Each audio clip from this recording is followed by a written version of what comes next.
tipos de textos que existen y con cuál nos vamos a encontrar. Tenemos los textos narrativos, que son aquellos que cuentan una historia que se desarrolla en un periodo de tiempo específico y en un lugar determinado en forma de secuencia, como una serie de acciones que realizan los personajes y que permite al lector imaginarse la situación. Dentro de este género, por así decirlo, podemos encontrar novelas, cuentos, cualquier cosa que nos cuente una historia.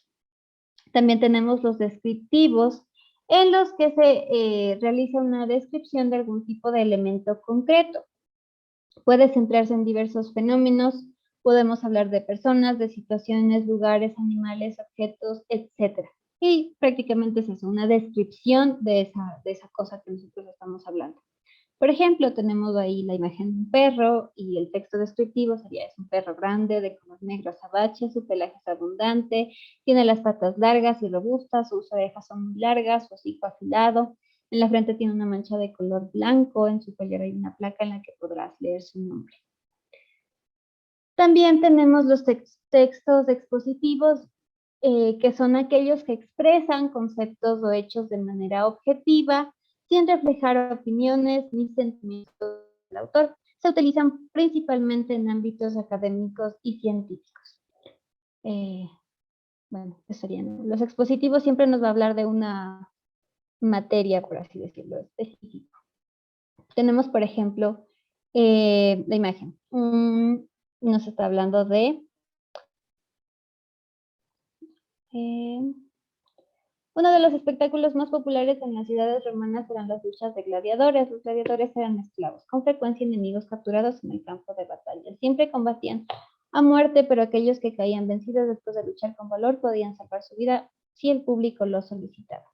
Hablamos de un tema particular específico en este caso. También tenemos los textos de tipo instructivo, que le brinda al receptor de modo organizado y sistemático información que necesita para llevar a cabo una acción determinada o resolver un problema. De forma más simple, son textos que te dan instrucciones o te dicen cómo hacer algo paso a paso, básicamente, como recetas, por ejemplo. También tenemos, obviamente, los textos argumentativos, que tienen el objetivo de expresar o rebatir opiniones con el fin de persuadir a un receptor. La finalidad de estos puede ser demostrar o probar una idea o tesis, o refutar una idea contraria, o disuadir al receptor sobre algunos comportamientos, hechos o ideas. Por lo general, este texto se usa en debate, más que nada. Tenemos también textos de tipo periodístico, que son aquellos textos cuya finalidad es informar sobre hechos y temas de interés general. La función principal de estos es informar, obviamente, pero también admite valoraciones críticas y opiniones sobre algún acontecimiento o alguna noticia. Y por último, el género literario, que centra su atención en formas estéticas, poéticas y lúdicas del lenguaje por encima del contenido real, informativo u objetivo que posea. Básicamente sería eso, es como un recuento, ¿no? Ahora, tenemos 3 niveles de lo que es la comprensión lectora. Tenemos el nivel literal, el nivel diferencial y el nivel crítico. En el nivel literal vamos a encontrar 2 tipos de lectura: la lectura literal 1 y la lectura literal 2. La primera se va a centrar en las ideas y la información que está explícitamente expuesta dentro del texto. Exactamente solo lo que leímos, nada más. Para esto es necesario, para nosotros poder entender la lectura, es necesario hacer una lectura más profunda, que sería la lectura literal 2, y es tratar ya de ahondar en la comprensión de lo que leímos, reconocer las ideas que suceden, lo que se nos está diciendo, cuál es el tema principal. Esto no, esta manera general y teniendo tiempo, podemos ayudarnos con cuadros sinópticos, mapas conceptuales, resúmenes o síntesis de lo que estamos leyendo para que sea más fácil para nosotros captar la información. También vamos a encontrar el nivel inferencial, donde una vez que captamos lo que leímos, vamos a buscar relaciones que vayan más allá de lo que se nos presenta en el texto y tratar de explicar nosotros el texto de forma más amplia, agregando información o experiencia nuestra relacionado con lo leído, con lo que sabemos ya previamente, y haciendo hipótesis o formando nuevas ideas. La meta de este nivel es la elaboración de conclusiones. ¿Qué conclusión me dejó este texto? ¿Qué infiero yo de lo que acabo de leer? ¿Qué deduzco prácticamente? Y el nivel crítico, que sería el último, donde nosotros ya emitimos juicios sobre el texto que leímos. Lo aceptamos o lo rechazamos, pero con fundamentos, gracias a la información que nosotros podíamos o hemos podido adquirir con anterioridad. Esta lectura crítica por lo general tiene un carácter evaluativo, donde interviene la formación del lector, su criterio y conocimientos de lo leído.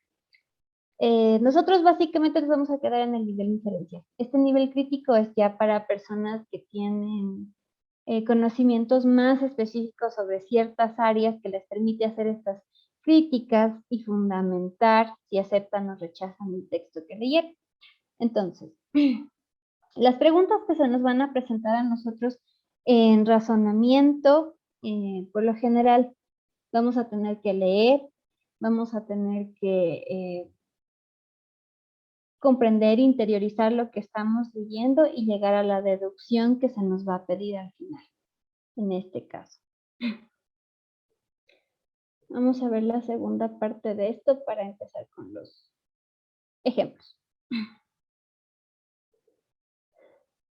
Bien, a manera de resumen, ¿no? Tenemos la idea principal, expresa la información esencial del texto y para nosotros poderla encontrar, una sugerencia que les puedo hacer yo es sacar la idea que nosotros tenemos, esa idea principal, sacarla del texto. Y si el texto no tiene sentido, esa era la idea principal, para encontrarla de manera más fácil. Para identificar la idea secundaria, que por lo general expresan detalles o características relacionadas con la idea principal, la sacamos esa idea del texto. Y si el texto sigue teniendo sentido, pues esa era una idea secundaria, obviamente. El tema, que es el asunto del que trata el texto, que es la frase corta donde se engloba de qué va a tratar. Básicamente el título. La tesis es la postura que asume el autor frente al tema del texto. La identificamos con los argumentos y la postura que defienden estos argumentos. De lo que habla la mayoría, y eso es la tesis básicamente. Y tenemos, o vamos a encontrar también preguntas donde se nos pide identificar la idea implícita. La idea implícita es una idea que no está escrita en el texto, pero que se sobreentiende una vez que nosotros leímos todo. ¿Cómo identificarla? Buscando preguntas que el autor se haga dentro del texto o tratar de imaginar cuál es el resultado de los argumentos que se nos está presentando en lo que estamos leyendo básicamente. Los argumentos, que son los razonamientos que buscan convencer al lector, lo identificamos con datos, cifras, autoridades, ejemplos, analogías, como ya habíamos visto. La paráfrasis, que es la explicación o la interpretación que cada lector hace de un texto con sus propias palabras y sirve para reafirmar lo que el lector captó de la información. El contraargumento, que es el razonamiento que busca convencer al lector de lo contrario que el argumento nos está diciendo, y lo identificamos hallando oraciones que vayan en contra de la postura o de la tesis que se está defendiendo. Y la conclusión, que vendría a ser el enunciado final derivado de la idea principal y los argumentos. Lo identificamos porque por lo general siempre se encuentra en la parte final de un texto y suele venir acompañado de expresiones como por lo tanto, así pues, en consecuencia, como resultado.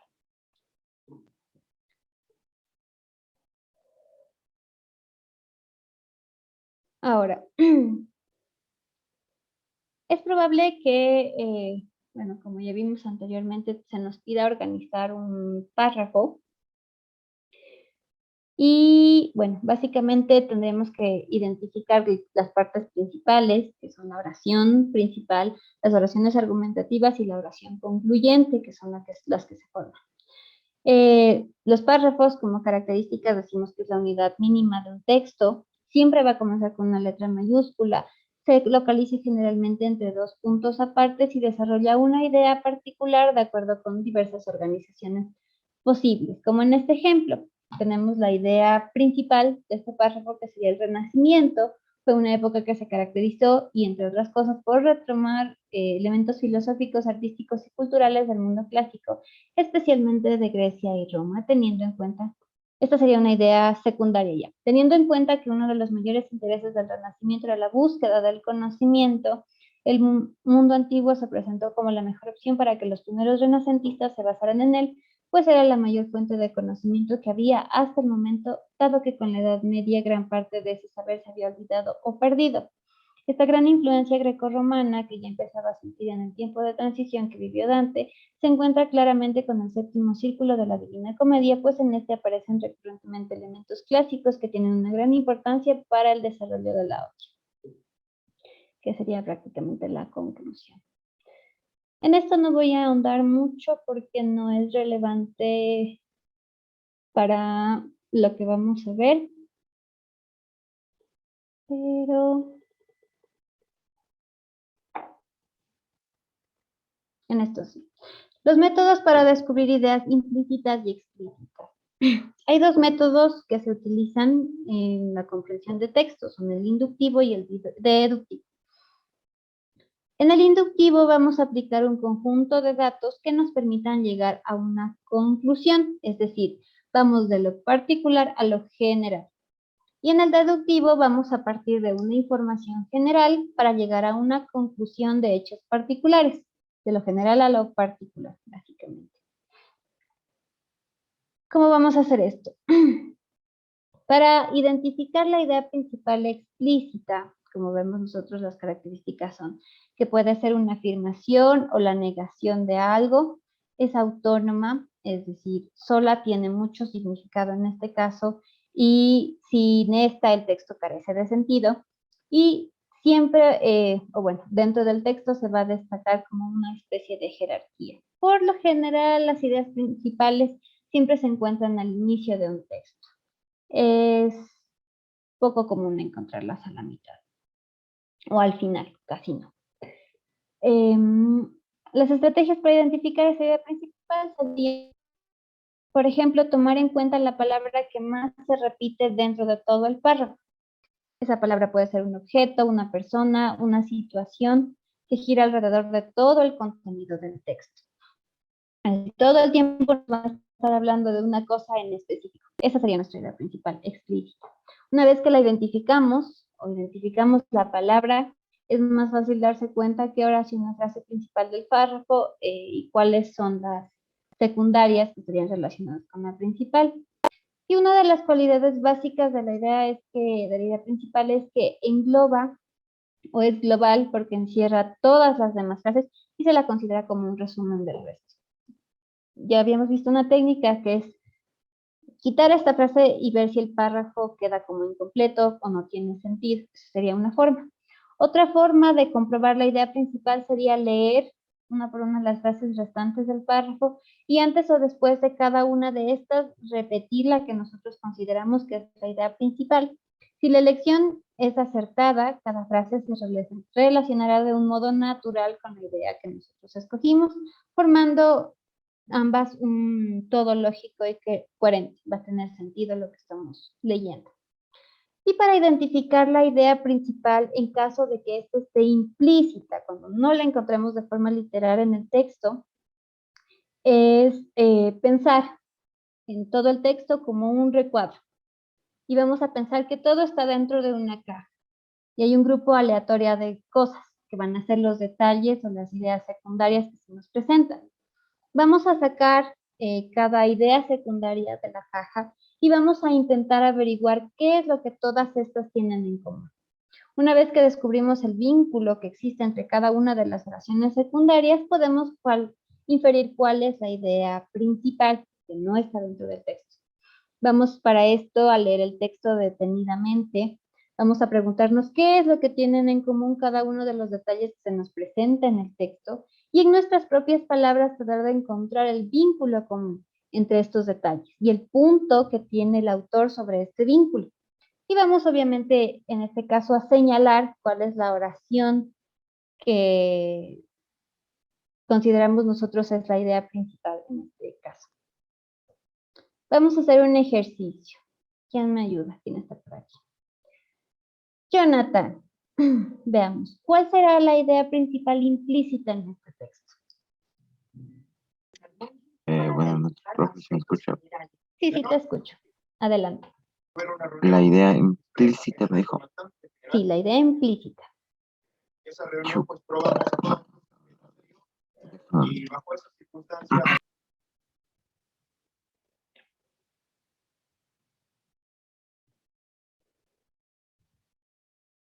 Si me ayudas leyendo el texto, por favor. ¿Se me escucha? Sí, sí, te escucho. Ya dice, cuando estás con tus amigos, está bien hablar alto y usar jerga. Lo esperarán y no te están calificando en tu gramática. Cuando estés en una sala de juntas o sentado para una entrevista, debe usar su mejor inglés posible y mantener su tono adecuado al entorno de trabajo. Trate de evaluar la personalidad del entrevistador y el entorno del lugar de trabajo antes de hacer bromas o hablar fuera de turno. Si alguna vez está en condiciones de hablar públicamente, siempre pregunte sobre su audiencia y modifique su idioma, tono y tema según lo que crea que serían las preferencias de la audiencia. Nunca darías una conferencia sobre átomos a estudiantes de tercer grado. Ya veamos. ¿Cómo identificamos la idea secundaria entonces? ¿Qué era lo que nos decía que teníamos que hacer? La idea principal implícita, perdón. Ayúdeme, profe. A ver, cuando nos encontremos un texto así nos pide la idea implícita, como lo decía, vamos a fijarnos en las oraciones y tratar de encontrar qué es lo que tienen en común todas las oraciones. Entonces, para esto vamos a identificar cuál es la palabra que más se puede repetir o que más encontramos dentro del texto. Entonces nos dice, cuando estás con tus amigos está bien hablar alto y usar jerga.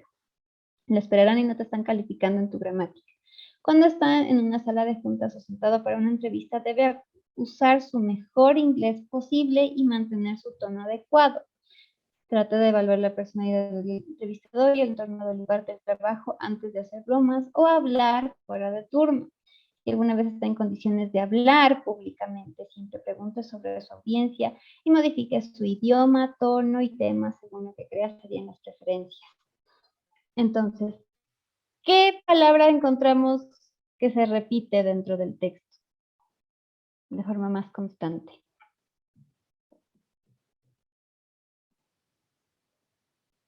Jonathan.